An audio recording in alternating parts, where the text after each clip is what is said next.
सुनने मात्र से ही आपके जीवन के सारे दुख और दरिद्रता सदा के लिए दूर हो जाएगी। ये कथा है एक भोले भाले किसान रामू।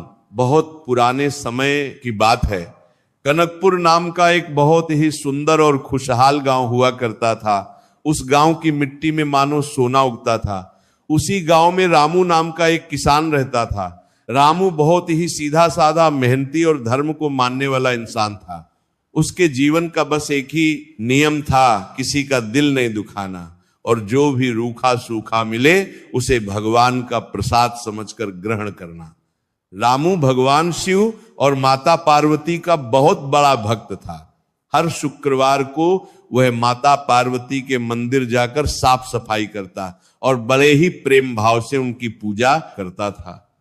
रामू के माता पिता का देहांत बहुत पहले ही हो चुका था। उसके परिवार में केवल उसका छोटा भाई राजू था। रामू ने राजू को अपने बेटे की तरह पाला था। उसने खुद कभी अच्छे कपड़े नहीं पहने, लेकिन राजू की हर इच्छा पूरी की। रामू सोचता था कि मेरे माता पिता तो रहे नहीं, अब इस छोटे भाई का सहारा मैं ही हूं। अगर मैं इसे किसी चीज की कमी होने दूंगा तो मेरी आत्मा मुझे कभी माफ नहीं करेगी। दोनों भाइयों में इतना प्रेम था कि गांव के लोग उनकी मिसाल दिया करते थे। लोग कहते थे कि भाई हो तो राम और लक्ष्मण जैसे, यानी रामू और राजू जैसे। रामू के पास पुरखों की थोड़ी बहुत जमीन थी जिस पर वह दिन रात मेहनत करता था। उसकी मेहनत और माता पार्वती की कृपा से उसके खेत हमेशा हरे भरे रहते थे। समय का पहिया अपनी गति से चलता रहा। जब राजू बड़ा हुआ तो रामू ने बड़ी धूमधाम से उसकी शादी करवा दी। घर में नई बहू के आने से खुशियां और बढ़ गई। रामू अपनी भाभी को भी अपनी बेटी समान ही मानता था। सब कुछ बहुत अच्छे से चल रहा था। रामू खेत में मेहनत करता और राजू घर के कामकाज और बाहर का सौदा सुलह देखता था। लेकिन कहते हैं ना कि जब समय अच्छा चल रहा हो तो किसी न किसी की बुरी नजर लग ही जाती है। उस गांव में गिरधारी नाम का एक सेठ रहता था। गिरधारी बहुत ही अमीर था, लेकिन वो जितना अमीर था उससे कहीं ज्यादा लालची और कपटी था। उसे गांव के भोले भाले किसानों की जमीन हड़पने की बहुत बुरी आदत थी। वह लोगों को ब्याज पर पैसे देता और फिर धीरे धीरे उनकी जमीन अपने नाम करवा लेता था। गिरधारी सेठ की नजर बहुत दिनों से रामू और राजू के उपजाऊ खेतों पर थी। वह जानता था कि रामू की जमीन गांव में सबसे अच्छी जगह पर है और वहां की फसल भी सबसे शानदार होती है। सेठ गिरधारी कई बार रामू के पास आया और बोला, क्यों रामू, तुम इतनी मेहनत करते हो फिर भी कच्चे मकान में रहते हो। ये जमीन मुझे बेच दो, मैं तुम्हें मुंह मांगी कीमत दूंगा। तुम शहर जाकर कोई बड़ा व्यापार कर लेना। लेकिन रामू हर बार हाथ जोड़कर मना कर देता। वह कहता, सेठ जी, ये जमीन मेरी माँ है, मेरे पुरखों की निशानी है। इसे बेचकर मैं शहर में क्या करूंगा? मुझे अपने गांव और अपनी खेती से बहुत प्यार है, और फिर मेरे पास माता पार्वती का दिया सब कुछ है। मुझे और पैसों का लालच नहीं है। रामू की बातें सुनकर गिरधारी मन ही मन जल भुन जाता था। उसे समझ आ गया था कि रामू को पैसों का लालच देकर जमीन नहीं हथियाई जा सकती। उसने सोचा कि अगर सीधी उंगली से घी ना निकले तो उंगली टेढ़ी करनी पड़ती है। गिरधारी सेठ बहुत चालाक था। उसने देखा कि दोनों भाइयों में बहुत प्यार है और जब तक ये दोनों एक हैं तब तक इनकी ताकत को तोड़ना नामुमकिन है। अगर इस जमीन पर कब्जा करना है तो पहले इन दोनों भाइयों को अलग करना होगा, इनकी एकता को तोड़ना होगा। बस इसी बुरे इरादे से गिरधारी ने अपनी चाल चलनी शुरू कर दी।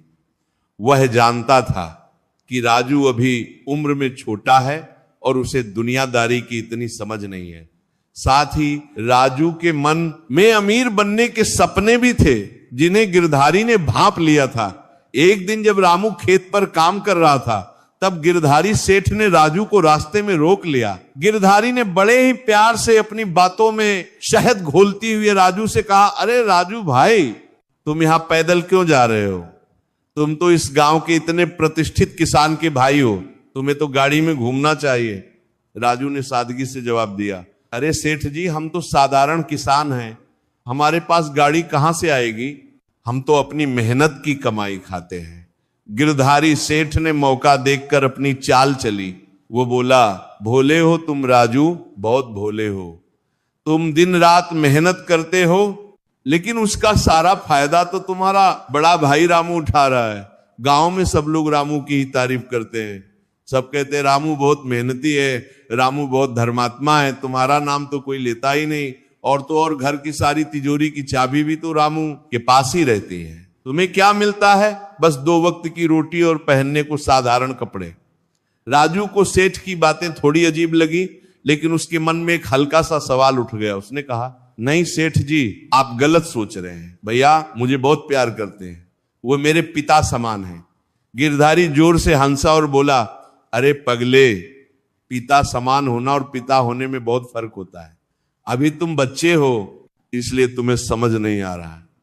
कल को जब तुम्हारे बच्चे होंगे तब क्या करोगे? क्या तब भी अपने भाई के आगे हाथ फैलाओगे? रामू तो चालाक है, वो संतों जैसा बनने का दिखावा करता है, लेकिन असली मालिक तो वही बना बैठा है।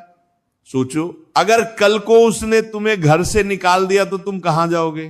तुम्हारे हाथ में तो कुछ भी नहीं है। गिरधारी की इन जहरीली बातों का असर राजू पर धीरे धीरे होने लगा। जो राजू कल तक अपने भाई पर जान छिड़कता था, अब उसके मन में शक का एक छोटा सा बीज बो दिया गया था। गिरधारी ने जाते जाते एक और बात कही, देखो राजू, मैं तो तुम्हारा भला चाहता हूं। तुम जवान हो, समझदार हो, अपना हक मांगना कोई बुरी बात नहीं होती। अगर तुम चाहो तो मैं तुम्हारी मदद कर सकता हूं। तुम अपना हिस्सा अलग कर लो, फिर देखना तुम भी मेरी तरह सेठ बन जाओगे। तुम्हारे पास भी बड़ा घर होगा, नौकर चाकर होंगे। राजू उस दिन घर तो आ गया, लेकिन उसका मन बहुत अशांत था। रात को खाते वक्त वह बार बार रामू की तरफ देख रहा था। रामू ने बड़े प्यार से राजू से पूछा, क्या हुआ राजू, आज तू बहुत चुपचाप लग रहा है, तबीयत तो ठीक है ना तेरी? राजू ने नजरें चुराते हुए कहा, नहीं भैया, सब ठीक है, बस काम की थकान है। लेकिन उसके दिमाग में गिरधारी सेठ की बातें घूम रही थी। उसे अब रामू का प्यार भी दिखावा लगने लगा था। उसे लगने लगा कि शायद सेठ सही कह रहा है, मैं जीवन भर बस भाई की नौकरी ही करता रहूंगा, क्या मेरा अपना कोई वजूद नहीं होगा? अगले कुछ दिनों तक गिरधारी सेठ लगातार राजू से मिलता रहा। वह जब भी मौका मिलता राजू के कान भरता। वह उसे बताता कि कैसे शहर के लोग मजे कर रहे हैं और राजू यहां गांव में सड़ रहा है। धीरे धीरे राजू का व्यवहार बदलने लगा। वह अब रामू से ठीक से बात नहीं करता था। खेत के काम में भी उसका मन नहीं लगता था। वह घर में छोटी छोटी बातों पर छानने लगा था। रामू को समझ नहीं आ रहा था कि अचानक उसके हंसते खेलते भाई को क्या हो गया है। एक शाम की बात है, शुक्रवार का दिन था। रामू माता पार्वती के मंदिर से पूजा करके लौटा था। उसके हाथ में प्रसाद था। उसने घर में आकर राजू को आवाज दी, राजू और राजू देख, आज माता रानी का कितना सुंदर श्रृंगार हुआ था, ये ले प्रसाद खा ले। लेकिन आज राजू का रूप कुछ और ही था। वह आंगन में खाट पर बैठा था और उसके चेहरे पर गुस्सा साफ दिखाई दे रहा था। उसने रामू की तरफ देखा और प्रसाद लेने से मना कर दिया। उसने कड़े शब्दों में कहा, भैया मुझे प्रसाद नहीं चाहिए, मुझे आज आपसे एक जरूरी बात करनी है। रामू घबरा गया। उसने ऐसा रूप राजू का पहले कभी नहीं देखा था। उसने पूछा, क्या बात है राजू, तुम मुझसे किस बात पर नाराज है? क्या मुझसे कोई गलती हो गई है? राजू खड़ा हो गया और बोला, गलती की बात नहीं है भैया, बात हक की है। मैं अब और आपके साए में नहीं जीना चाहता। मैं अब बच्चा नहीं हूं, मेरी भी शादी हो गई है, मेरा भी अपना परिवार है। मुझे अब अपना हिस्सा चाहिए। मुझे इस घर और जमीन का बंटवारा चाहिए। बंटवारा, ये शब्द रामू के कानों में पिघले हुए शीशे की तरह पड़ा। उसे अपने कानों पर विश्वास नहीं हुआ। जिस भाई को उसने गोद में खिलाया, जिसे कभी जमीन पर पैर नहीं रखने दिया, आज वही भाई उससे अलग होने की बात कर रहा है। रामू की आंखों से आंसुओं की धारा बह निकली। वो दौड़कर राजू के पास गया और उसके कंधे पर हाथ रखकर बोला, ये तू क्या कह रहा है राजू बंटवारा? ये सब तो तेरा ही है, मेरा क्या है? मैं तो बस इस घर का रखवाला हूं। तेरे और मेरे बीच में ये दीवार क्यों खड़ी कर रहा है? किसने तुझे बहकाया है? लेकिन राजू पर तो गिरधारी सेठ की बातों का जादू चल चुका था।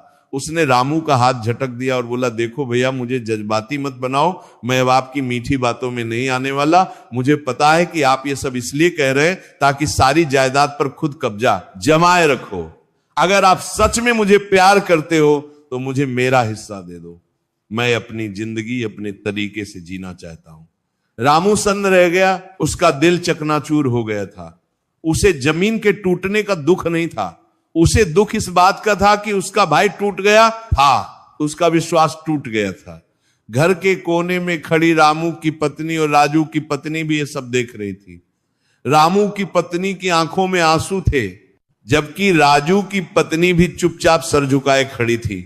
रामू ने खुद को संभाला, उसने अपनी आंसुओं को पोंछा और भारी मन से कहा, ठीक है राजू, अगर तेरी यही मर्जी है तो ऐसा ही होगा। मैं तुझे कभी दुखी नहीं देख सकता। अगर तुझे अलग होकर ही खुशी मिलती है तो मैं तैयार हूं, लेकिन याद रखना मेरे भाई, लकीरें जमीन पर खींचती हैं, दिलों में नहीं। मेरे लिए तू हमेशा मेरा छोटा भाई ही रहेगा। राजू ने बिना किसी दया के कहा, ये सब बातें रहने दो भैया, कल सुबह गांव की पंचायत बुला लो, सबके सामने फैसला होगा कि कौन सी जमीन किसको मिलेगी और घर का बंटवारा कैसे होगा। मुझे बाद में कोई लड़ाई झगड़ा नहीं चाहिए। उसे रात रामू के घर में चूल्हा नहीं जला। रामू पूरी रात माता पार्वती की मूर्ति के सामने बैठा रोता रहा। वो बार बार यही प्रार्थना कर रहा था, हे माँ, ये कैसी परीक्षा ले रही हो? मेरे भाई के मन में इतना मैल कहां से आ गया? मैंने तो कभी उसका बुरा नहीं चाहा। हे मां जगदम्बा, मुझे शक्ति देना कि मैं इस दुख को सहन कर सकूं। उधर गिरधारी सेठ को जब यह खबर मिली कि राजू ने बंटवारे की मांग कर दी है तो वह खुशी से फूला नहीं समाया। उसकी चाल कामयाब हो गई थी। वह जानता था कि अब असली खेल शुरू होगा। उसने सोच लिया था कि बंटवारे के समय वो ऐसी चाल चलेगा कि अच्छी जमीन राजू के हिस्से में आए और बेकार जमीन रामू को मिले, और फिर बाद में वह राजू को बेवकूफ बनाकर वो जमीन भी हथिया लेगा। अगली सुबह पूरे गांव में खबर फैल गई कि रामू और राजू के बीच बंटवारा होने वाला है। गांव के लोग हैरान थे, किसी को यकीन नहीं हो रहा था कि राम और लक्ष्मण जैसी ये जोड़ी टूट रही है। सब लोग रामू के घर के बाहर जमा होने लगे। पंचायत बुलाई गई, सरपंच और गांव के बड़े बुजुर्ग वहां आ गए। गिरधारी सेठ भी सबसे आगे आकर बैठ गया, जैसे कि वह राजू का सबसे बड़ा शुभ चिंतक हो। पंचायत शुरू हुई। सरपंच ने पूछा, हाँ भाई रामू, सुना है कि तुम दोनों भाई अलग होना चाहते हो, क्या ये सच है? रामू ने हाथ जोड़कर भरी हुई आवाज में कहा, जी सरपंच काका, राजू की यही इच्छा है और उसकी इच्छा मेरे लिए आदेश है। सरपंच ने राजू की तरफ देखा, क्यों राजू, क्या तुम सच में अलग होना चाहते हो? सोच लो बेटा, मिलजुल कर रहने में जो बल है वे अलग होने में नहीं। राजू ने गिरधारी सेठ की तरफ देखा। सेठ ने आंखों ही आंखों में उसे इशारा किया। राजू ने तन कर कहा, जी काका, मैंने सोच लिया है, मुझे अपना हिस्सा चाहिए।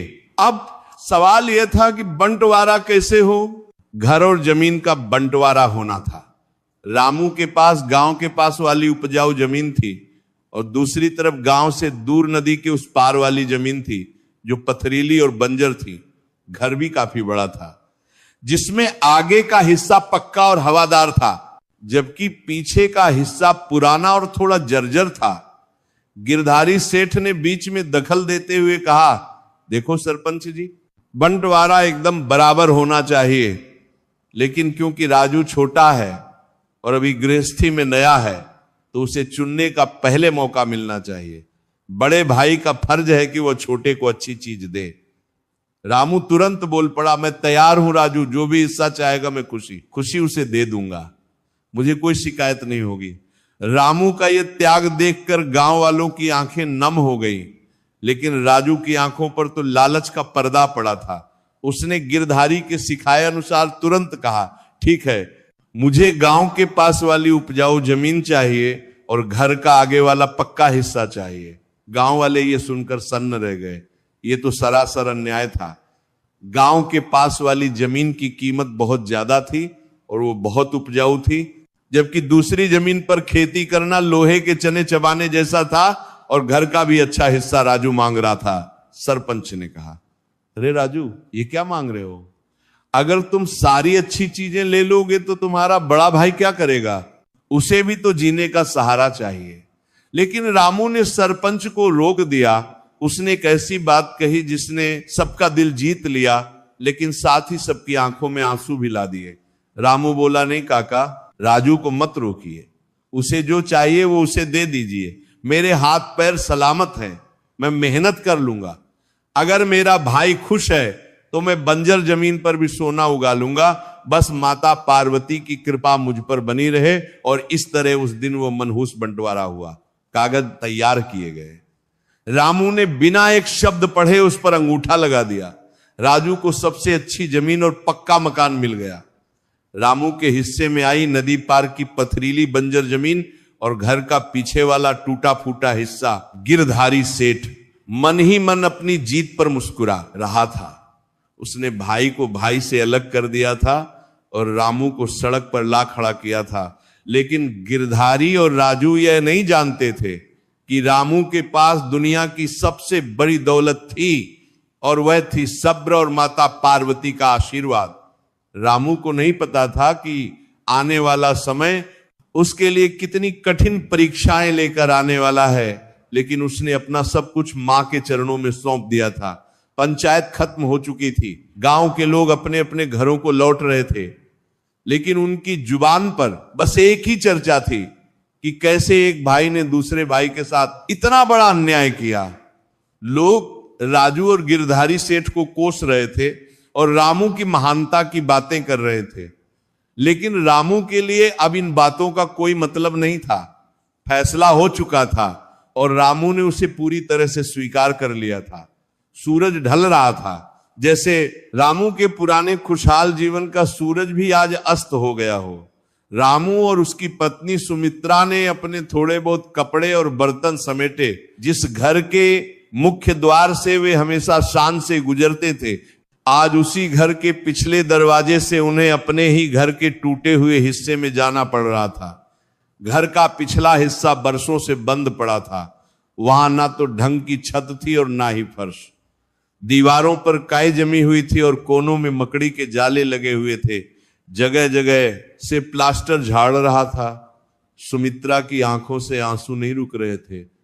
उसने रामू की तरफ देखा और बोली, जी हम यहां कैसे रहेंगे? यहां तो सांस लेना भी मुश्किल है। बरसात में तो यहां पानी टपकता होगा क्या? इसी दिन के लिए हमने राजू को पाल पोस कर बड़ा किया था। रामू ने गहरी सांस ली और सुमित्रा के आंसू पोंछते हुए बोला, सुमित्रा रो मत, ये समय रोने का नहीं, हिम्मत रखने का है। हो सकता है माता पार्वती हमारी परीक्षा ले रही हो। अगर हम सुख में भगवान को याद करते हैं तो दुख में उनसे शिकायत क्यों करें? ये टूटा फूटा ही सही, पर अब यही हमारा आशियाना है। हम इसे अपनी मेहनत से फिर से स्वर्ग बना देंगे।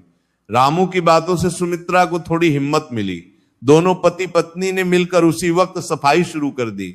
उन्होंने जाले हटाए, फर्श को धोया और टूटी हुई खिड़कियों पर पुराने कपड़े लगाकर हवा को रोकने का इंतजाम किया।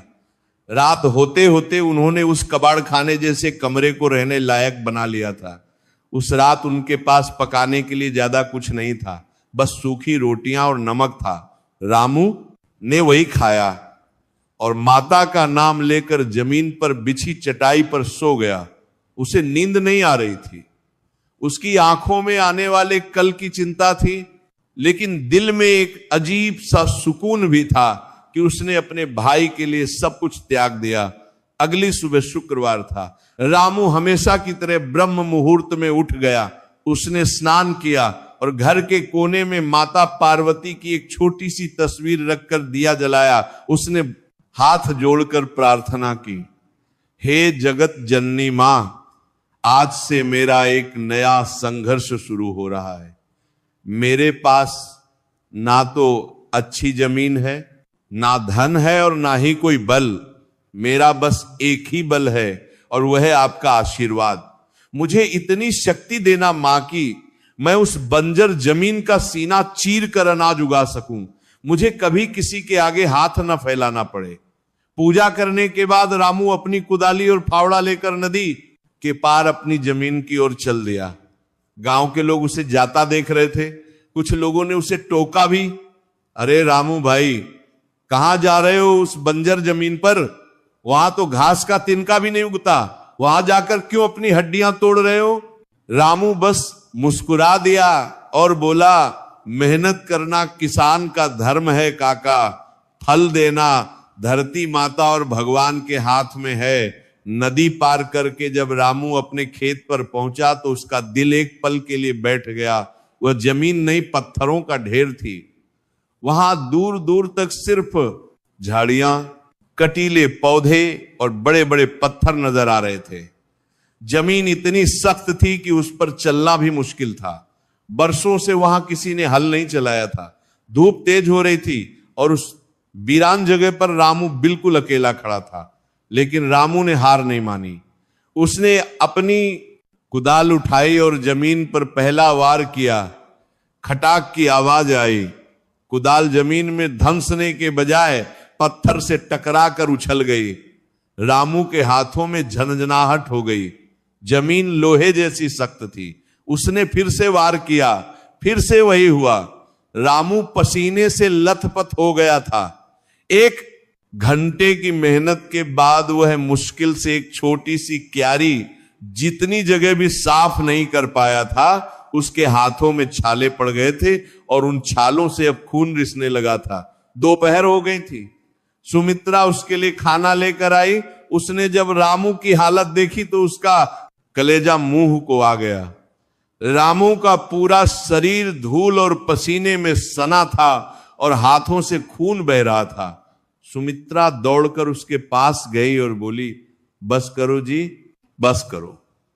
ये जमीन खेती लायक नहीं है, हम कहीं मजदूरी कर लेंगे, लेकिन मैं आपको यूं तिल तिल मरते नहीं देख सकती। रामू ने सुमित्रा के हाथ से पानी का लोटा लिया, एक घूंट पिया और बोला, नहीं सुमित्रा, किसान का बेटा हूं, मजदूरी नहीं करूंगा। मेरे पिताजी कहते थे कि धरती कभी बांझ नहीं होती, बस उसे प्यार और मेहनत की जरूरत होती है। मैं इस जमीन को हारने नहीं दूंगा। ये मेरे हिस्से की जमीन है, मेरी मां है, मैं इसे हरी भरी करके ही दम लूंगा। रामू का दृढ़ निश्चय देखकर सुमित्रा ने भी अपनी साड़ी का पल्ला कमर में कस लिया। वह बोली, ठीक है, अगर आप नहीं मानेंगे तो मैं भी नहीं मानूंगी, मैं भी आपके साथ काम करूंगी। हम दोनों मिलकर इन पत्थरों को हटाएंगे। और फिर उस बंजर जमीन पर एक अद्भुत दृश्य देखने को मिला। पति और पत्नी दोनों मिलकर चिलचिलाती धूप में पत्थरों से लड़ रहे थे। वे बड़े बड़े चट्टानों को धकेलते, कटीली झाड़ियों को काटते और अपनी बंजर किस्मत को बदलने की कोशिश करते। शाम होते होते वे बुरी तरह थक चुके थे, लेकिन उन्होंने खेत के एक छोटे से कोने को साफ कर लिया था। यह एक बहुत छोटी शुरुआत थी। बल अंतार की प्रासकरणी को धन कर लिया था, लेकिन उम्मीद की एक किरण थी। उधर गांव के उस पार राजू के घर में माहौल बिल्कुल अलग था। राजू को अच्छी उपजाऊ जमीन और पक्का मकान मिल गया था। उसे लगा कि अब उसे मेहनत करने की कोई जरूरत नहीं है। गिरधारी सेठ सुबह सुबह ही राजू के पास पहुंच गया था। गिरधारी ने राजू की पीठ थपथपाते हुए कहा, वाह भाई राजू, अब लग रहे हो तुम असली जमींदार। देखो, अब तुम बड़े आदमी हो गए हो। बड़े लोग खुद खेत में हल नहीं चलाते, वे तो मजदूरों से काम करवाते हैं। तुम्हारे पास इतनी अच्छी जमीन है, इतना पैसा है, तुम क्यों धूप में काले हो गए? मैं तुम्हें कुछ अच्छे मजदूर भिजवा दूंगा, वे तुम्हारा सारा कम कर देंगे। तुम बस आराम से हुक्का पियो और खाट पर लेटे रहो। राजू को गिरधारी की बातें बहुत पसंद आई। उसे लगा कि गिरधारी सही कह रहा है। उसने सोचा, भैया तुम मूर्ख थे जो दिन भर बैल की तरह खटते रहते थे। अब मैं मालिक हूं, मैं शान से रहूंगा। राजू ने खेत पर जाना बंद कर दिया। उसने गिरधारी के भेजे हुए मजदूरों को काम पर लगा दिया। वह दिन भर गांव के चौपाल पर बैठता, ताश खेलता और नए दोस्तों के साथ गप्पे मारता। घर में भी अब सादा खाना नहीं बनता था। रोज तरह तरह के पकवान बनने लगे थे। राजू को ये नई आजादी और अमीरी का नशा चढ़ने लगा था। उसे ये समझ नहीं आ रहा था कि जो पैसा आ नहीं रहा, बस जा रहा है, वो एक दिन खत्म भी होगा। गिरधारी सेठ यही चाहता था। उसने राजू को शराब और जुए की लत लगाने के लिए अपने कुछ चमचे उसके पीछे लगा दिए थे। वे लोग राजू की झूठी तारीफ करते और उससे पैसे खर्च करवाते। राजू को लगता कि वो गांव का राजा बन गया है। वह अपने भाई रामू के बारे में एक पल भी नहीं सोचता था कि वह किस हाल में होगा। कुछ दिन बीत गए। रामू और सुमित्रा रोज सुबह उठते, माता पार्वती की पूजा करते और फिर उस बंजर जमीन पर जाकर हाड़तोड़ मेहनत करते। उनकी मेहनत का असर दिखने लगा था। उन्होंने खेत से काफी पत्थर हटा दिए थे, लेकिन असली समस्या अभी भी बाकी थी।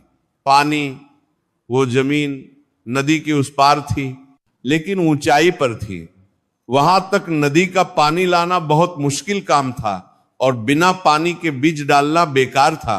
शुक्रवार का दिन था। रामू खेत में कुदाल चला रहा था कि अचानक उसकी कुदाली एक बड़े पत्थर के नीचे फंस गई। उसने पूरी ताकत लगाकर पत्थर को हिलाया।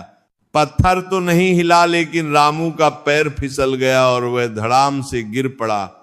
उसका सिर एक नुकीले पत्थर से टकराया और खून की धार बह निकली। रामू दर्द से कराह उठा। उसे लगा कि अब सब खत्म हो गया। वो वहीं जमीन पर लेट गया और आसमान की तरफ देखकर रोने लगा। मां, हे मां पार्वती, अब और कितनी परीक्षा लोगी? मेरे शरीर में अब ताकत नहीं बची है, मैं टूट रहा हूं। मां, अगर मुझे पानी नहीं मिला तो मेरी सारी मेहनत बेकार जाएगी, मैं भूखा मर जाऊंगा। लेकिन मेरी सुमित्रा का क्या होगा? दया करो मां, दया करो। रामू की आंखों से आंसू और सिर से खून दोनों धरती पर गिर रहे थे। वह दर्द और थकान से बेहोश होने लगा था। तभी एक चमत्कार हुआ। यह शायद यह रामू की अटूट भक्ति का फल था। जिस पत्थर को हटाने की कोशिश में रामू गिरा था, उसे पत्थर के नीचे की जमीन थोड़ी गीली नजर आई। बेहोशी की हालत में भी रामू की नजर उस गीली मिट्टी पर पड़ी।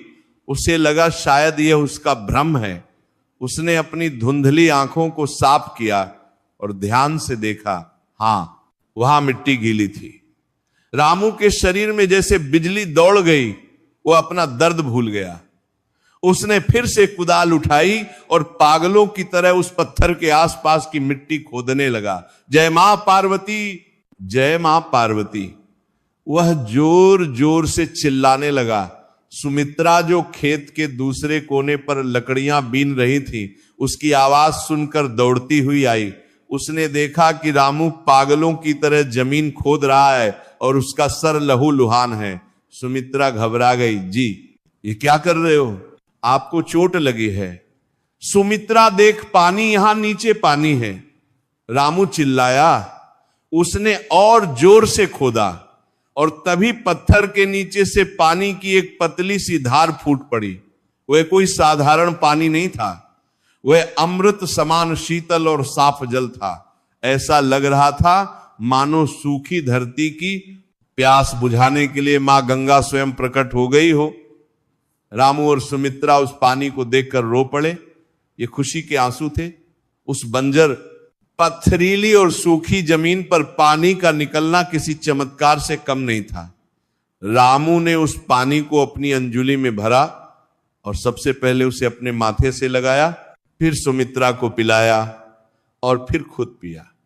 उस पानी ने जैसे उनके अंदर नई जान फूंक दी हो। देखा सुमित्रा, मेरी मां ने मेरी सुन ली। मैं कहता था ना कि अगर नीयत साफ हो और मेहनत सच्ची हो तो पत्थर से भी पानी निकल सकता है। आज शुक्रवार है, ये माता पार्वती का ही आशीर्वाद है। रामू ने वहीं घुटनों के बल बैठकर जमीन को माथा टेका। पानी मिल जाने से रामू की सबसे बड़ी समस्या हल हो गई थी। अब वो खेती कर सकता था। उसने उस छोटे से झरने के पास एक छोटा सा कुंड बना दिया ताकि पानी जमा हो सके। अब रामू के पास जमीन थी, पानी था और मेहनत करने का जज्बा था। उसने तय किया कि वह इस बार ऐसी फसल उगाएगा जो कनकपुर गांव ने पहले कभी नहीं देखी होगी। लेकिन रामू की राह अभी भी आसान नहीं थी। उसके पास बीज खरीदने के लिए पैसे नहीं थे, घर का राशन भी खत्म होने वाला था। जो थोड़ा बहुत पैसा बचा था वो बंटवारे के समय हुए खर्च में चला गया था। रामू जानता था कि गिरधारी सेठ के पास जाने का मतलब है शेर के मुंह में सिर देना, और राजू से वो मांगना नहीं चाहता था। शाम को घर लौटते समय रामू गांव के बाजार से गुजरा। उसकी नजर बीज की दुकान पर पड़ी। दुकानदार एक भला आदमी था, लेकिन उधार देने में कतराता था। रामू भारी कदमों से दुकान पर गया और बोला, सेठ जी, मुझे कुछ बीज चाहिए थे, उधार पर फसल कटते ही चुका दूंगा। दुकानदार ने रामू को ऊपर से नीचे तक देखा। उसके कपड़े फटे हुए थे और सर पर पट्टी बंधी थी। दुकानदार ने रूखा सा जवाब दिया, रामू भाई, जमाना खराब है, तुम्हारे पास तो अब अच्छी जमीन भी नहीं है। उस बंजर जमीन पर क्या उगा होगा, और अगर कुछ नहीं उगा तो मेरा पैसा कैसे चुकाओगे? माफ करना, मैं उधार नहीं दे सकता। रामू निराश होकर लौट आने ही वाला था कि तभी पीछे से एक आवाज आई, इसे जो भी बीज चाहिए दे दो, पैसे मैं दूंगा। रामू ने मुड़कर देखा। वहां गांव का एक बुजुर्ग खड़ा था जिसे लोग बाबा कहकर बुलाते थे। वो कोई अमीर आदमी नहीं थे, बस एक साधु स्वभाव के व्यक्ति थे जो मंदिर में रहते थे। रामू ने कहा, नहीं बाबा, मैं आपसे पैसे कैसे ले सकता हूं? बाबा मुस्कुराए और बोले, बेटा रामू, ये कर्ज नहीं है, ये मेरा विश्वास है। मैंने तुझे और तेरी पत्नी को उस पथरीली जमीन पर खून पसीना बहाते देखा है। मुझे पता है कि तेरी मेहनत बेकार नहीं जाएगी, लेकिन ये बीज ले जा और दिखा दे दुनिया को कि किसान की मेहनत क्या कर सकती है। रामू की आंखों में फिर से आंसू आ गए। उसे लगा कि आज साक्षात भगवान किसी न किसी रूप में उसकी मदद कर रहे हैं। वह बीज लेकर घर आया। उधर राजू की हालत धीरे धीरे बिगड़ने लगी थी। गिरधारी सेठ के बताए मजदूरों ने काम तो किया, लेकिन उन्होंने खेत में खाद और पानी का सही ध्यान नहीं रखा।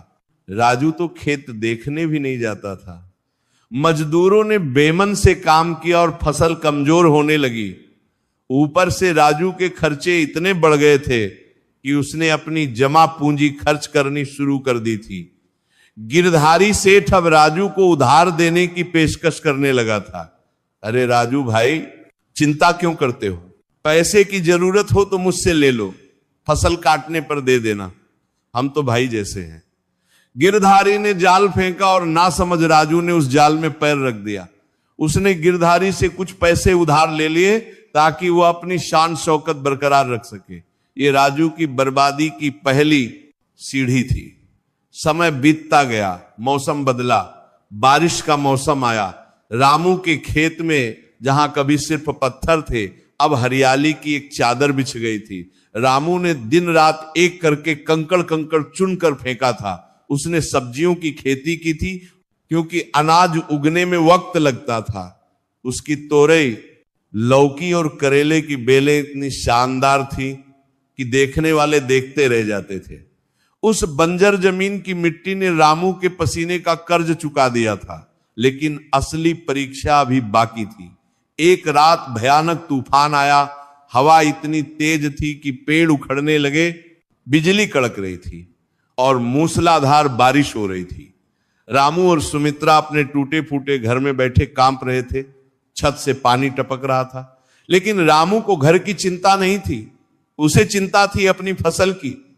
वह जानता था कि यह तूफान उसकी महीनों की मेहनत को एक झटके में बर्बाद कर सकता है। रात गहरी होती जा रही थी और तूफान का शोर बढ़ता ही जा रहा था। बादलों की गर्जना ऐसी थी मानो आसमान फट पड़ेगा। रामू के टूटे फूटे घर की छत से पानी की धार बहने लगी थी। सुमित्रा घर के एक कोने में सिकुड़ कर बैठी थी, जहां पानी नहीं टपक रहा था। लेकिन रामू का मन घर में नहीं, अपने खेत में था। वह बार बार दरवाजे की झाड़ी से बाहर बिजली की चमक में अपने खेत की दिशा में देखने की कोशिश कर रहा था। रामू की आंखों में नींद का नामो निशान नहीं था। उसने अपनी पत्नी से कहा, सुमित्रा, ये बारिश नहीं, ये मेरी परीक्षा बरस रही है। अगर मेरी फसल बह गई तो हम फिर से वहीं आ जाएंगे जहां से शुरू किया था। नहीं, उससे भी बुरे हाल में, क्योंकि अब तो हमारे पास कोई जमा पूंजी भी नहीं बची है। सुमित्रा ने कांपते हुए कहा, जी आप चिंता मत कीजिए। माता पार्वती ने अगर पत्थर से पानी निकाला है तो वह उस पानी से हमारी फसल डूबने नहीं देगी। विश्वास रखिए, दिया बुझा नहीं है, अभी भी जल रहा है। और सच में तेज हवा के झोंकों के बावजूद माता पार्वती की तस्वीर के सामने जल रहा मिट्टी का वह छोटा सा दिया अपनी लौ को बचाए हुए था। ये देख रामू को थोड़ा सहारा मिला। वह पूरी रात ओम नमः शिवाय का जाप करता रहा। सुबह हुई, तूफान शांत हो चुका था, लेकिन तबाही के निशान हर जगह थे। गांव में कई लोगों के कच्चे छप्पर उड़ गए थे, पेड़ रास्तों पर गिरे पड़े थे। रामू सबसे पहले उठा और भागता हुआ नदी के पार अपने खेत की ओर गया। उसका दिल जोर जोर से धड़क रहा था। उसे डर था कि कहीं उसे वहां सिर्फ कीचड़ और बर्बाद हुई फसल ना मिले। जैसे ही रामू खेत पर पहुंचा, वह जो नजारा देखा उसे अपनी आंखों पर यकीन नहीं हुआ। आसपास की झाड़ियां उखड़ गई थी, कई पेड़ गिर गए थे, लेकिन रामू की सब्जियों की बेलें सुरक्षित थी। यह कैसे संभव हुआ? रामू ने ध्यान से देखा। असल में उसकी जमीन पथरीली और ढलान वाली थी। बारिश का सारा अतिरिक्त पानी पत्थरों के बीच से बहकर नीचे निकल गया था। पानी खेत में जमा ही नहीं हुआ था, इसलिए पौधों की जड़ें गली नहीं थी। और जो बड़े बड़े पत्थर रामू ने खेत की मेड़ पर लगाए थे, उन्होंने तेज हवा को रोक लिया था, जिससे कोमल बेलें टूटने से बच गईं। रामू घुटनों के बल बैठ गया और आसमान की ओर हाथ जोड़कर रो पड़ा। तेरी लीला अपरंपार है मां, जिसे दुनिया बंजर और बेकार जमीन कहती थी, आज उसी पथरीली जमीन ने मेरी फसल को बचा लिया। अगर मेरे पास समतल जमीन होती तो आज पानी भरने से सब कुछ सड़ जाता। तू जो करती है अच्छे के लिए करती है। रामू खुशी खुशी अपनी लौकी, तोरई और भिंडी तोड़ने लगा। सब्जियां इतनी ताजी और अच्छी थीं कि देखने वाले का मन ललचा जाए। उसने अपनी टोकरी भरी और उसे सर पर रखकर गांव की मंडी की तरफ चल दिया। रास्ते में उसने देखा कि राजू के खेत पानी से लबालब भरे हुए हैं। राजू की जमीन नीची थी और वहां जल निकासी का कोई रास्ता नहीं था। घुटनों तक पानी भरा था और धान की फसल पूरी तरह बिछ गई थी। जो पौधे बचे थे वे पानी में डूबकर सड़ने लगे थे। रामू का दिल अपने भाई का नुकसान देखकर दुख गया। वह एक पल के लिए रुका, सोचा कि राजू के पास जाए, लेकिन फिर उसे राजू के कड़वे शब्द याद आ गए। उसने सोचा अभी जाऊंगा तो उसे लगेगा कि मैं उसके जले पर नमक छिड़कने आया हूं। रामू भारी मन से आगे बढ़ गया। मंडी में रामू की सब्जियों की धूम मच गई।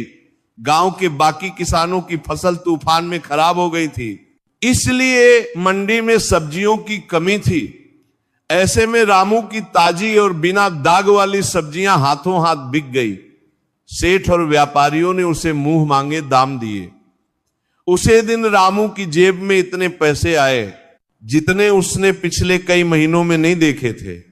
घर लौटते समय रामू ने सबसे पहले माता पार्वती के लिए प्रसाद खरीदा, फिर सुमित्रा के लिए एक नई साड़ी ली, क्योंकि उसकी पुरानी साड़ी जगह जगह से फट चुकी थी, और घर के लिए महीने भर का राशन लिया। वह उस बुजुर्ग बाबा के पास भी गया जिन्होंने उसे बीज दिए थे, और उनके पैसे चुकाकर उनका आशीर्वाद लिया। जब रामू घर पहुंचा और सुमित्रा के हाथ में पैसे और राशन रखा तो सुमित्रा की रुलाई फूट पड़ी। आज उनके घर में कई महीनों बाद पेट भरकर और अच्छा खाना बनने वाला था। सुमित्रा ने कहा, देखो जी, सत्य परेशान हो सकता है लेकिन पराजित नहीं। आपकी मेहनत रंग लाई। उसे श्याम रामू के टूटे घर में उत्सव जैसा माहौल था। दूसरी तरफ राजू के घर में मातम छाया हुआ था। राजू दोपहर को सोकर उठा था। जब वह खेत पर गया तो अपनी बर्बाद फसल देखकर सन्न रह गया। उसने सिर पीट लिया। हाय, ये क्या हो गया? मेरी सारी मेहनत मेरा सारा पैसा पानी में गया। राजू वहीं कीचड़ में बैठकर रोने लगा। उसे समझ नहीं आ रहा था कि अब वो क्या करे।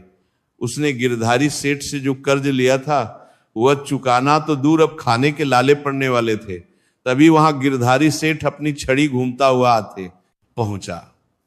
गिरधारी तो पहले से ही जानता था कि क्या हुआ है, लेकिन उसने चेहरे पर झूठा दुख बनाया और बोला, अरे राम राम, ये तो बहुत बुरा हुआ राजू भाई। कुदरत का कहर भी गरीबों पर ही टूटा है। तुम्हारी इतनी अच्छी जमीन का ये हाल हो गया। राजू ने रोते हुए कहा, सेठ जी मैं तो बर्बाद हो गया। मजदूरों को देने के लिए पैसे नहीं है, आपका ब्याज चढ़ रहा है और अब ये फसल भी नहीं रही, मैं क्या करूं। गिरधारी ने राजू के कंधे पर हाथ रखा और अपनी अगली चाल चली। वे बोला, राजू मुझे एक बात समझ नहीं आ रही।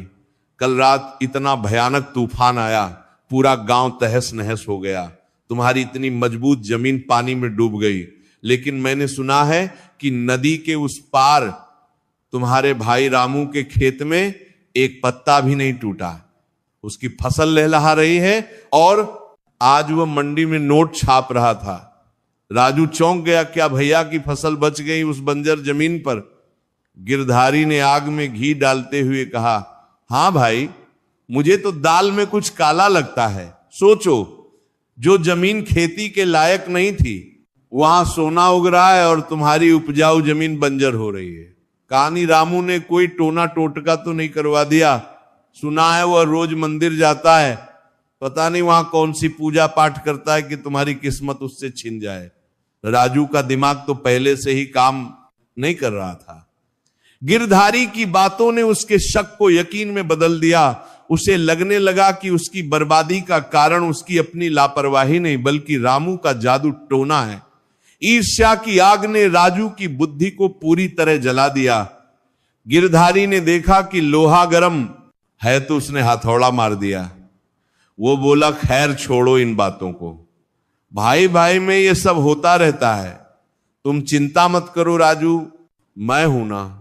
तुम्हारा ये बुरा वक्त भी कट जाएगा। तुम्हें अगली फसल के लिए और घर के खर्च के लिए जितने पैसे चाहिए ले लो, कागज पर अंगूठा लगा दो, बस एक औपचारिकता है। राजू ने बिना एक पल सोचे, बिना कागज पढ़े फिर से गिरधारी के लाए कागजों पर अंगूठा लगा दिया। उसे नहीं पता था कि इस बार उसने अपनी जमीन गिरवी रखने के कागजों पर अंगूठा लगाया है। शाम को राजू शराब पीकर घर आया। उसका गुस्सा 7वें आसमान पर था। रामू के घर से खुशबू उठी आ रही थी। सुमित्रा ने आज खीर बनाई थी। वह खुशबू राजू की नाक में पहुंची तो उसे गिरधारी की बातें याद आ गईं। वह लड़खड़ाते कदमों से रामू के दरवाजे पर पहुंचा और जोर जोर से दरवाजा पीटने लगा। बाहर निकल रामू, बाहर निकल, पाखंडी राजू चिल्लाया। रामू और सुमित्रा घबरा कर बाहर आए। रामू ने देखा कि राजू नशे में धुत है। उसने राजू को संभालने की कोशिश की। राजू, ये क्या हालत बना रखी है, घर जा आराम कर। राजू ने रामू को धक्का दे दिया। दूर रहे मुझसे, तू बहुत बड़ा भगत बनता है ना। अब समझ में आया तेरी तरक्की का राज। तूने काला जादू किया है मेरे खेत पर, तूने मेरी किस्मत बांधी है। तू चाहता है कि मैं बर्बाद हो जाऊं और फिर तेरे पैरों में गिरूं, लेकिन मैं ऐसा नहीं होने दूंगा। रामू सन्न रह गया। जिस भाई के लिए वह रोज दुआ मांगता था, वो आज उसे जादू टोना करने वाला कह रहा था। गांव के कुछ लोग भी तमाशा देखने जमा हो गए थे। रामू ने शांत स्वर में कहा, राजू, तुझे नशा चढ़ गया है। तुझे नहीं पता तू क्या बोल रहा है। ये काला जादू नहीं, ये माता पार्वती की कृपा और पसीने की कमाई है। तूने मेहनत नहीं की, दूसरों के भरोसे खेती छोड़ दी, इसीलिए तेरा नुकसान हुआ। इसमें मेरा क्या दोष। चुप कर, ज्ञान मत दे मुझे। राजू चिल्लाया, आज से तेरा और मेरा रिश्ता पूरी तरह खत्म। और सुन ले गांव वालों, ये रामू साधु नहीं ढोंगी है, इसने मेरी जमीन पर नजर लगा दी है। राजू वहां से गालियां देता हुआ चला गया। रामू वहीं दरवाजे पर खड़ा रहा। उसकी आंखों में आंसू थे। सुमित्रा ने उसका हाथ पकड़ा और अंदर ले गई। रामू ने उस रात खीर का एक निवाला भी नहीं खाया। उसे अपनी जीत की खुशी नहीं, भाई की हार का गम था। अगले दिन शुक्रवार था, रामू मंदिर गया। उसका मन बहुत भारी था। वो मूर्ति के सामने बैठा और बोला, मां, तूने मुझे धन दिया, फसल दी, लेकिन मेरा भाई मुझसे और दूर हो गया। ये कैसी परीक्षा है मुझे? मेरा भाई वापस चाहिए। मां उसे सही रास्ता दिखा, उसे गिरधारी सेठ के चंगुल से बचा ले। उधर गिरधारी सेठ अपनी हवेली में बैठा खुश हो रहा था। उसके मुनीम ने पूछा, सेठ जी, अब आगे क्या करना है? गिरधारी ने हुक्का गुड़गुड़ाते हुए कहा, काम हो गया है। राजू ने अपनी जमीन गिरवी रख दी है। अब बस एक और खराब फसल का इंतजार है, उसके बाद वो जमीन मेरी होगी। और जहां तक रामू की बात है, उसे भी मैं इस गांव से निकलवा कर ही दम लूंगा। अब मैं एक ऐसी चाल चलूंगा कि गांव वाले खुद रामू को धक्के मारकर गांव से निकाल देंगे। गिरधारी ने एक बहुत ही घिनौनी योजना बनाई थी। गांव के मंदिर में सोने के आभूषण थे जो माता पार्वती को पहनाए जाते थे। गिरधारी ने सोचा कि अगर वह चोरी करवा दे और इल्जाम रामू पर लगा दे तो रामू की इज्जत भी जाएगी और उसे जेल भी होगी। और चूंकि मंदिर की चाबी पुजारी के अलावा रामू के पास भी रहती थी, क्योंकि वह सफाई करता था, इसलिए शक उस पर आसानी से जाएगा। अमावस की काली रात थी। पूरा कनकपुर गांव गहरी नींद में सो रहा था। आसमान में एक भी तारा नहीं चमक रहा था, मानो आज की रात कोई बहुत बड़ा अनर्थ होने वाला हो। गिरधारी सेठ की हवेली के पीछे वाले दरवाजे से एक साया निकला। ये कालिया था, गिरधारी का सबसे भरोसेमंद और चालाक नौकर। उसके हाथ में एक पोटली थी और चेहरे पर एक काली नकाब। उसे गिरधारी ने एक ही काम सौंपा था, मंदिर से मां पार्वती के गहने चुराना और इल्जाम रामू के सर मढ़ना। कालिया दबे पांव मंदिर की ओर बढ़ा। मंदिर गांव के बीचों बीच था, वहां सन्नाटा पसरा हुआ था। कालिया ने अपनी जेब से एक चाबी निकाली। यह मंदिर की नकली चाबी थी, जो गिरधारी ने पुजारी जी की चाबी का साछा लेकर बहुत पहले ही बनवा ली थी। कालिया ने धीरे से ताला खोला। कच्छ की हल्की सी आवाज हुई और दरवाजा खुला गया। अंदर मां पार्वती की मूर्ति के सामने घी का दिया टिमटिमा रहा था। कालिया एक पल के लिए सहम गया। बालिका याका याका याका, जीरा का याका काका याका काका का। उसे लगा मानो मां की मूर्ति उसे घूर रही है, लेकिन लालच और मालिक का डर उसके मन पर हावी था। उसने जल्दी जल्दी मां के गले से सोने का हार, हाथों के कंगन और मुकुट उतार लिया। उसने सारे गहने अपनी पोटली में भर ली, लेकिन उसने एक छोटा सा सोने का कंगन अलग निकाल लिया। चोरी करने के बाद कालिया वहां से सीधा रामू के घर की तरफ गया। रामू का घर गांव के किनारे था और वहां अंधेरा भी ज्यादा था। रामू और सुमित्रा अपने कच्चे मकान के अंदर गहरी नींद में थे।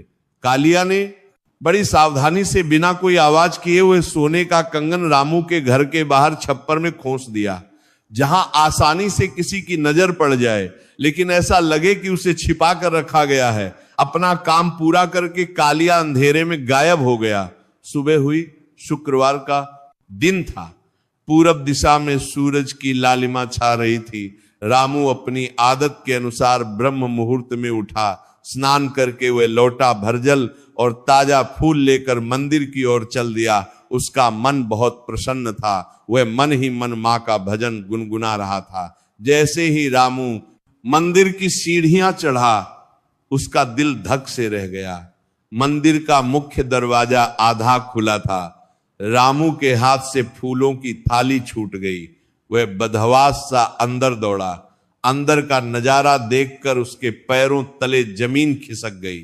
मां पार्वती की मूर्ति सूनी थी। सारे आभूषण गायब थे। अनर्थ हो गया, घोर अनर्थ हो गया। रामू जोर जोर से चिल्लाने लगा। उसने मंदिर का घंटा इतनी जोर से बजाया कि उसकी आवाज पूरे गांव में गूंज गई। दौड़ो, कोई आओ, मां के गहने चोरी हो गए। घंटे की आवाज सुनकर गांव वाले हड़बड़ा कर जागे। लोग बदहवास होकर मंदिर की तरफ दौड़े। सरपंच, पुजारी और गांव के बाकी लोग वहां जमा हो गए। पुजारी जी ने जब मूर्ति को बिना गहनों के देखा तो वे वहीं बैठकर रोने लगे। हे मां, ये किस पापी ने किया? हमारे गांव पर एक ऐसा कलंक लग गया। तभी भीड़ को चीरते हुए गिरधारी सेठ वहां पहुंचा। वही नाटक करते हुए बोला, क्या हुआ, इतना शोर क्यों मचा है? अरे राम राम, मां के गहने चोरी हो गए, ये कैसे हो सकता है? मंदिर का ताला तो टूटा नहीं है, चाबी से खोला गया है। गिरधारी की ये बात सुनकर सब सन्न रह गए। सबने देखा कि ताला सचमुच टूटा नहीं था, उसे चाबी से खोला गया था।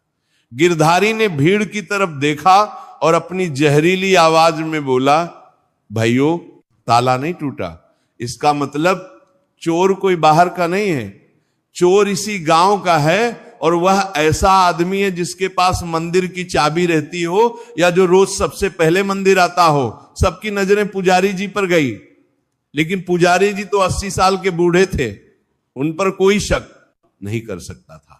फिर अचानक सबकी नजरें रामू पर टिक गई। रामू रोज मंदिर की सफाई करता था और पुजारी जी अक्सर उसे चाबी दे देते थे ताकि वह सुबह जल्दी सफाई कर सके। सरपंच ने कड़ी आवाज में पूछा, रामू, आज सुबह सबसे पहले मंदिर कौन आया था? रामू ने कांपते हुए हाथ जोड़े और बोला, सरपंच काका, मैं ही आया था, लेकिन जब मैं आया तो दरवाजा खुला था। मैंने चोरी नहीं की है काका, मैं तो मां का भक्त हूं, मैं ऐसा सपने में भी नहीं सोच सकता। गिरधारी चिल्लाया, भक्ति का ढोंग मत करो रामू, हम सब जानते हैं कि आजकल तुझे पैसों की कितनी भूख है। तूने बंटवारे में बंजर जमीन ली, फिर अचानक तेरी फसल अच्छी हो गई। तूने मंडी में नोट छापे और अब तुझे और पैसा चाहिए होगा। ये सब तूने ही किया है। तू रोज सुबह अकेले मंदिर आता है, ये काम तेरे सिवा और कोई नहीं कर सकता। रामू रोते हुए गिरधारी के पैरों में गिर पड़ा। सेठ जी, आप मुझ पर इतना बड़ा इल्जाम मत लगाइए। मैं गरीब जरूर हूं लेकिन चोर नहीं हूं।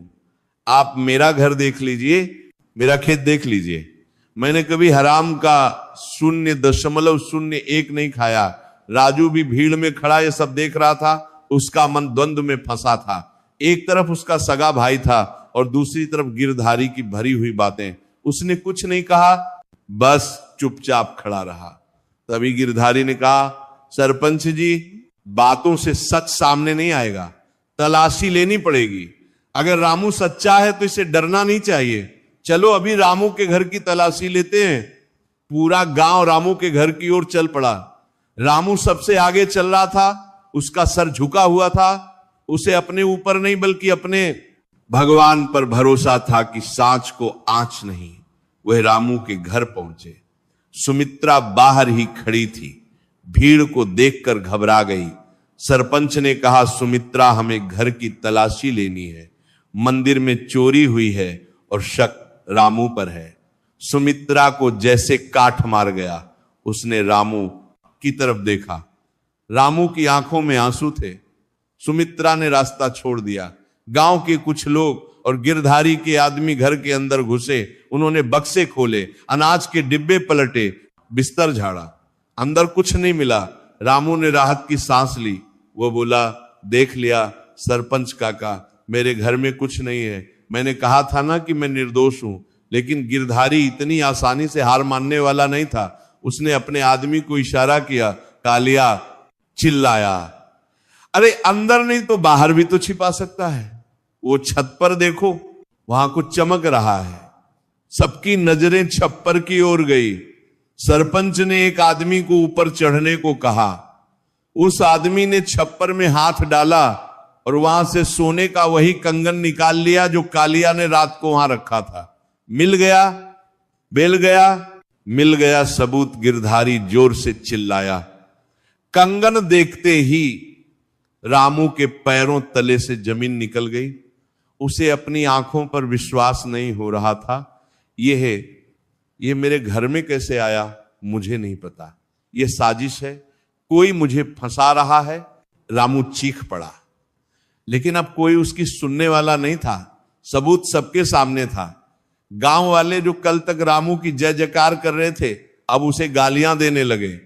धिक्कार है तुझ पर रामू, तूने मां के गहने चुराए। हमें तो लगता था तू देवता है, पर तू तो आस्तीन का सांप निकला। इसने हमारे गांव की नाक कटवा दी, इसको तो जूतों से मारना चाहिए। सरपंच ने गुस्से में कहा, रामू अब और कुछ कहना बाकी है? गहना तेरे घर से मिला है, तूने धर्म को लज्जित किया है। पंचायत का फैसला है कि तुझे अभी इसी वक्त पुलिस के हवाले किया जाएगा, और जब तक फैसला नहीं हो जाता तेरा और तेरे परिवार का हुक्का पानी बंद। कोई भी गांव वाला तुझसे बात नहीं करेगा। पुलिस को बुलाया गया। रामू की कलाई में हथकड़ी पहना दी गई। सुमित्रा दहाड़े मार मार कर रो रही थी। वो कभी सरपंच के पैरों में गिरती तो कभी राजू के पास जाकर गिड़गिड़ाती, राजू भैया कुछ तो बोलो, तुम्हारे भैया चोर नहीं है, तुम तो उन्हें बचपन से जानते हो, बचा लो उन्हें। लेकिन राजू पत्थर बना खड़ा रहा। उसके मन में गिरधारी का वह जहर पूरी तरह फैल चुका था कि रामू ने काला जादू किया है। उसने सोचा शायद भगवान ने ही इसे सजा दी है। उसने अपनी भाभी का हाथ झटक दिया और मुंह फेर लिया। पुलिस रामू को जीप में बैठा कर ले गई। जाते जाते रामू ने मुड़कर अपने भाई, अपने घर और दूर दिख रहे मंदिर के शिखर को देखा। उसकी आंखों में एक ही सवाल था, मां मैंने तेरी इतनी भक्ति की, क्या उसका यही फल है? रामू को थाने ले जाकर बंद कर दिया गया। थानेदार गिरधारी सेठ का जानकार था। गिरधारी ने पहले ही उसे पैसे खिला दिए थे। थानेदार ने रामू को बहुत मारा पीटा। बोल बाकी खाने कहां हैं? रामू दर्द से तड़पता रहा, लेकिन उसके मुंह से बस यही निकला, साहब मैंने चोरी नहीं की, मैं निर्दोष हूं। उधर गांव में रामू के घर पर सन्नाटा था। सुमित्रा अकेली बैठी शून्य में ताक रही थी। उसके पति को चोर साबित कर दिया गया था। उसका देवर उसका साथ छोड़ चुका था और पूरा गांव उसके खिलाफ था। उसके पास अब जीने का कोई सहारा नहीं बचा था। लेकिन कहते हैं कि जब सारे दरवाजे बंद हो जाते हैं तब भगवान कोई ना कोई खिड़की खोल देता है। रात हुई, राजू अपने घर की छत पर लेटा था। उसे नींद नहीं आ रही थी। बार बार उसकी आंखों के सामने रामू का रोता हुआ चेहरा आ रहा था। तभी उसे नीचे गली से कुछ लोगों के बात करने की आवाज आई। वह गिरधारी सेठ और कालिया की आवाज थी। वह राजू के घर के पीछे वाले सुनसान रास्ते से गुजर रहे थे। शायद उन्हें लगा कि इतनी रात को सब सो रहे होंगे। राजू कान लगाकर सुनने लगा। गिरधारी हंसते हुए कह रहा था, वाह कालिया, क्या कम किया है तूने, मान गए तेरी सफाई को। रामू अब चक्की पीसता रहेगा और उसकी वह जमीन वह भी बहुत जल्द मेरी हो जाएगी। बस एक बार रामू को लंबी सजा हो जाए। कालिया बोला, मालिक लेकिन वो बाकी गहने जो मेरे पास हैं उनका क्या करें? गिरधारी बोला, उन्हें अभी छुपा कर रख, जब मामला ठंडा पड़ जाएगा तब शहर ले जाकर बेचेंगे। बेचारा रामू सोच रहा होगा कि उसकी मां पार्वती ने उसे क्यों नहीं बचाया। उसे क्या पता कि असली खेल तो गिरधारी ने खेला है। यह सुनकर राजू के पैरों तले जमीन खिसक गई। उसे ऐसा लगा जैसे किसी ने उसके सर पर हथौड़ा मार दिया हो। हे भगवान, ये मैंने क्या कर दिया? मेरा भाई निर्दोष था, वह सच कह रहा था, और ये गिरधारी, ये सांप, इसने मेरे भाई को फंसाया और मैं चुपचाप तमाशा देखता रहा।